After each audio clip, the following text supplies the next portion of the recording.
Баршаңызға сәлем, сіздермен бірге Мадина. Бүгін баклажаннан жасалған тіске басар тещинный язык жасайтын боламыз. Дәмі өте керемет, жасалу жолы өте оңай. 4 заттан тұрады: баклажан, қызанақ, чеснок және майонез болса болғаны. Дәмі енді бомба. Бірінші баклажанды қатты қалың емес, қатты жіңішке емес, осындай қалыңдықта кесіп аламыз. Дайын болған баклажанның үстіне 1 ас қасық тұз саламыз.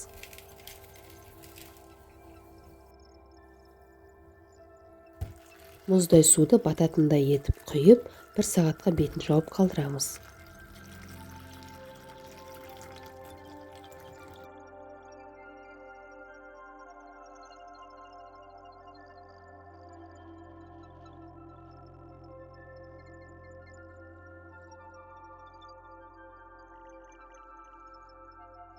Неге арадан 1 сағат өтті, баклажаннан суды төгіп аламыз.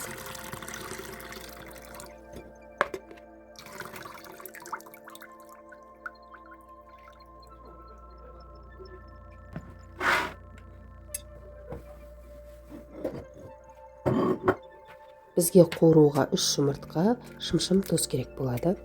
Жақсылап араластырып, дайындап аламыз. Енді жұмыртқаның үстіне баклажандарды 2 жағында малып аламыз. Алдын ала қыздырылған майға баклажандарымызды тізіп салып шығамыз.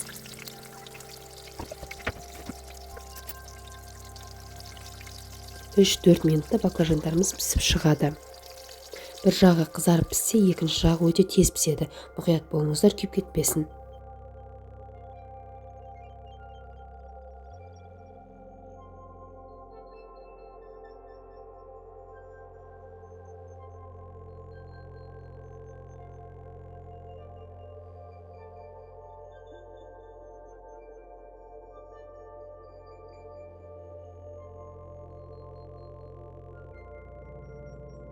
Сіздерге Мадинадан кеңес: баклажандарыңызды осындай сүзгішке салып болғаннан кейін астына кесе сияқты ыдыс қойыңыздар. Келесі партия баклажанды қуырғанымызша, осы баклажанның астындағы майлардың барлығы сырғып ағып, баклажан қатты майлы болып жүрекке тимейтін болады сол кезде. Сарымсақты осылай майдалап аламыз, немесе турасақ та болады. Үстіне майонез салып, жақсылап араластырсақ дайын болады. Қалауыңыз бойынша укроп қоссаңыздар болады. Енді помидорды осындай жіңішкелікте турап шығамыз. Суыған баклажанның үстіне майонезді жағып, үстіне помидор қойсақ, біздің тещинный язык тіске басарымыз дайын болады. Дәмі өте керемет, міндетті түрде жасаңыздар.